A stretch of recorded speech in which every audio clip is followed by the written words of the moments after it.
Aquesta quarantena d'àmfores romanes són la troballa més important que ha sortit de moment en la campanya d'Aigua Blava feta aquest any per l'equip d'Arqueologia Subaquàtica de Catalunya. Ara se'ls ha de treure la sal perquè no s'oxidin.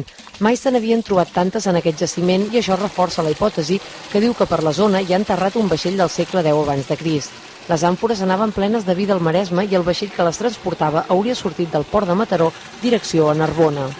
El port de Narbona, en aquell moment del canvi d'era, és el port més important del Mediterrani occidental, ja on se reunien els vaixells per després anar fins al Roine. Pujaven per el riu, a través del port d'Arles, el port de Nimes, i anaven a portar avituallaments a les tropes romanes que en aquell moment estaven al centre d'Europa lluitant contra els pobres germànics. Aquestes monedes també s'han trobat a Aigua Blava. A part de netejar i tractar, s'han de separar, ja que amb el pas dels segles han quedat enganxades i solidificades amb la forma del sarró on estaven guardades. En aquest cas es farà servir el procés d'electròlisi. L'electricitat que genera produeix hidrogen que separa el nucli bo de l'òxid. El temps que es tarda a restaurar una peça és lent i va en funció del material que es tracta. El rècord el té aquest ullal d'elefant.